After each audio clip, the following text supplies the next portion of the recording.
such as applying for the Federal Skilled Trades Program. Express Entry. The Federal Skilled Trades Program Program is a Canadian so it's best to immigration gather them program early. that allows skilled workers to apply for permanent residence in Canada. To be eligible, you must have at least 2 years of full-time work experience in a skilled trade within the past 5 years, a valid job offer of at least 1 year, or a certificate of qualification in that skilled trade.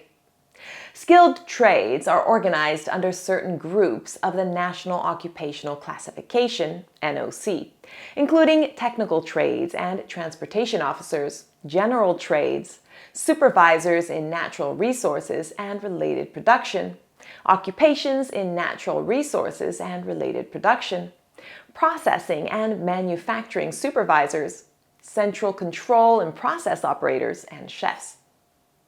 There is no education requirement for this program, but having a Canadian certificate, diploma, or degree, or an Educational Credential Assessment, ECA report for foreign education can improve your ranking in the Express Entry pool.